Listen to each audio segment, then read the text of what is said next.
With fibromyalgia, we all need to manage our symptoms day to day, hour to hour, and sometimes minute to minute. But how do we really manage our symptoms? Well, let's chat about it.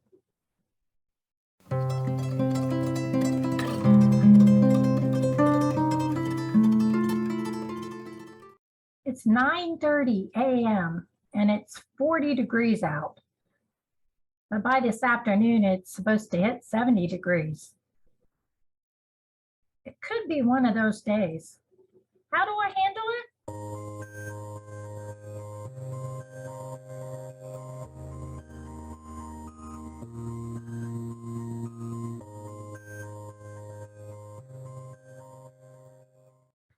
As you know, fibromyalgia is a chronic pain disease that also includes fatigue and brain fog, but we can't compare ourselves with other fibro patients because we're all different. I never compare myself to people without fibro. You don't know what's going on with them. On the website Creaky Joints, and I put a link below, one person with fibro said, "I used to run 10K races, but I know that stuff like that just isn't going to work for me anymore." Unquote. She says she focuses on the things she can do and takes pride in those things. Because you may have one person with fibro who's able to walk a mile every day, and another who can barely get from room to room because of their overlapping conditions like rheumatoid arthritis or plantar fasciitis. So here's my top 10 ways to manage my symptoms.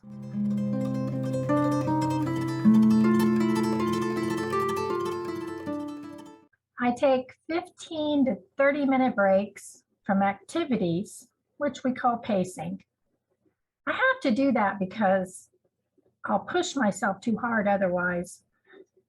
And depending on the activity, I will stop and sit for 15 to 30 minutes at a time. And then I get going and do what I want to do for another 15 to 30 minutes. But moving is absolutely a necessity. Even while I sat and typed this, I knew that I had to get up and move about every 15 minutes.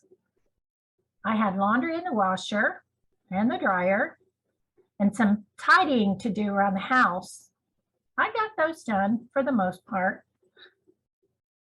I don't set a timer, but usually I'm pretty aware of time. Maybe a timer would be a good idea. Last summer, when I was still working at my job, it was harder to exercise. Sometimes we would walk around the building inside making big loops when my feet weren't a problem. Because when I got home from work, my brain power was spent. And it was all I could do to do the laundry and the dishes. My husband cooks.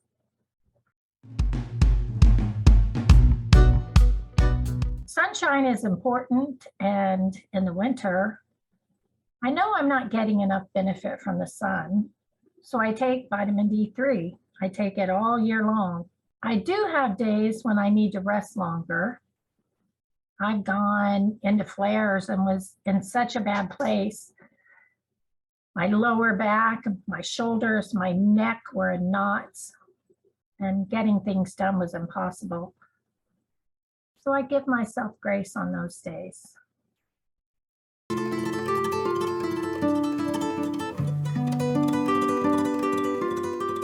My full-time career and now retirement, I have only briefly spoken about my job, of which I'm now retired.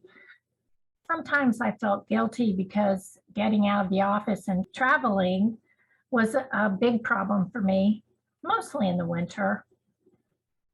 So in the summer, I was out doing what needed to be done. In 2007, the symptoms of fibro started. It was another year before I was full-fledged fibro and got my diagnosis. I'd been in my job for 7 years at that time, and just prior to that, I was diagnosed with neurocardiogenic syncope.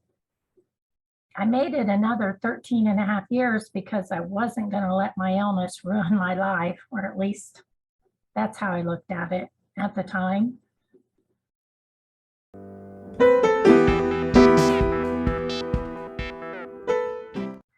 Laughter, movies, reading, music. Positivity is important. If I focus on the negative, all I get is negative.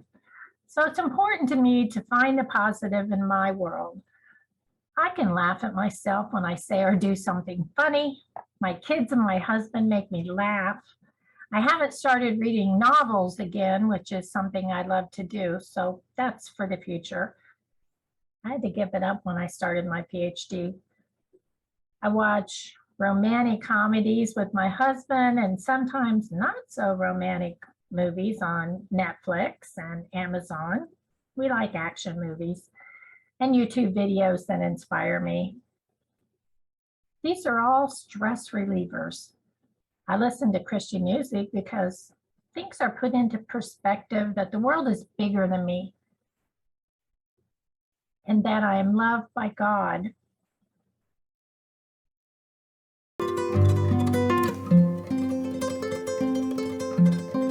My relationship with Jesus, no matter where I am or where I go, I know that my Savior is with me, even in the valleys.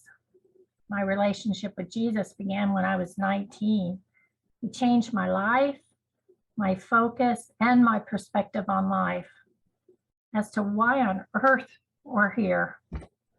He gives me strength every day. I love him, and I know without a doubt he loves me.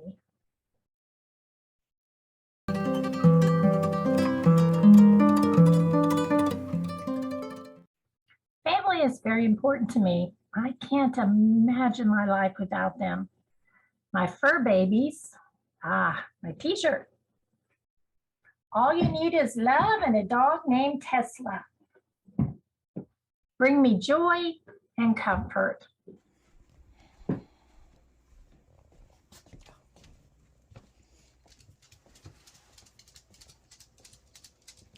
What you got there, Tesla? Huh? What more can I say? Petting and cuddling my fur babies reduces my stress.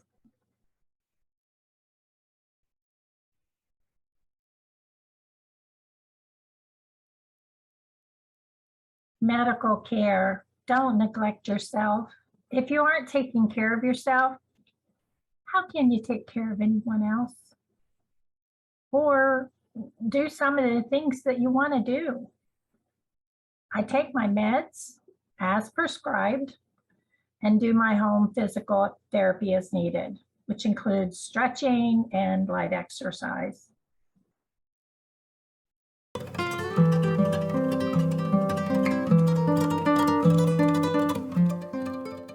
I listen to my body. This one's very important. I wasn't very good at this in the early days because I was so active and healthy before fibro that I didn't really think about it. Remembering to take time for myself and pamper myself is important. In the early days, I thought I was being selfish because for so many years I was in college and taking care of my family and working full time that I didn't notice the subtle changes in the beginning until they were becoming a problem. So take time for yourself. It's better for everybody.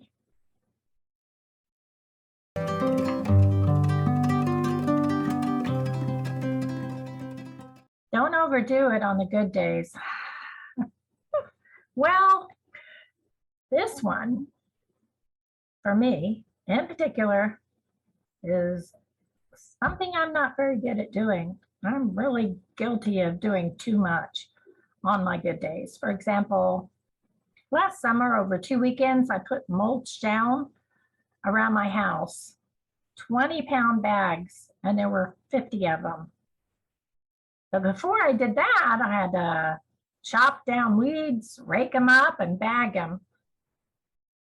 My husband had to help me with that because I just couldn't do it. I mean, I was so exhausted, out of breath, sweating, and in pain that that he came out and started raking up and finishing everything. So at that point, I got overheated. I got dizzy. I wasn't listening to my body. Not a good thing. But the next day after that, it was time to put the mulch down. I had sprayed everywhere, gave that time for the weeds to die that didn't get dug up. And I wanted to do this by myself. He came out and helped me a little bit. I can be pretty stubborn and want to do it myself. It's hard for me to ask for help. But in his great wisdom, he noticed I needed a little bit of help. After that first weekend, I could barely move for like a week. Did that stop me? No. The next weekend, I did it again. It took a while to get all the way around my house. But after that second time, it took me a couple of weeks to recover, and then I felt better. But that second time, it took me so long to recover because I got poison ivy really bad and I was itching. I ended up going to the doctor and getting on medication. I figured it was a lesson that I needed to learn. You think? Yeah. We'll see if I can stick to this rule, but I'm not counting on it. How many of you do the same thing? Push yourself because you're having a good day and overdo it.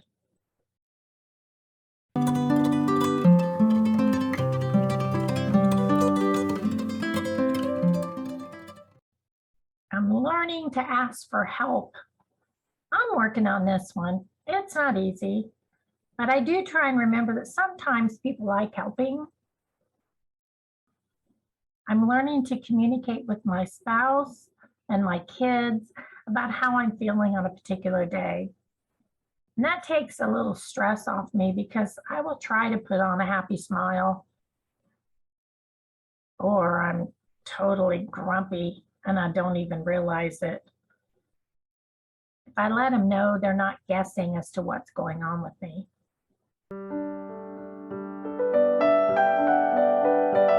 I keep a schedule. This one comes more natural to me.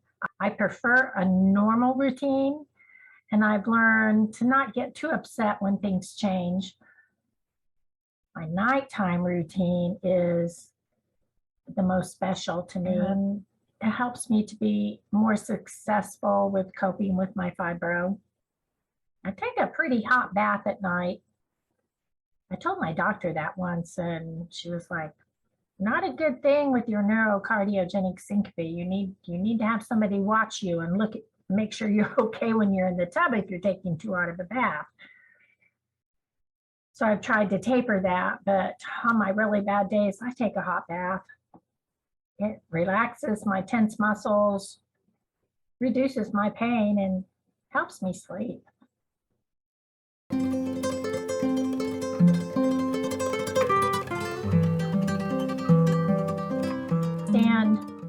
Stand upright for my job in the future.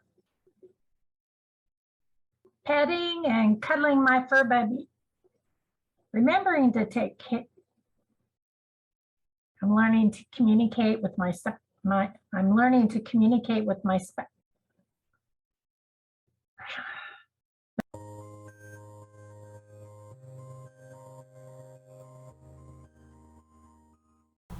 If you like this video, please comment below and like, share, and subscribe.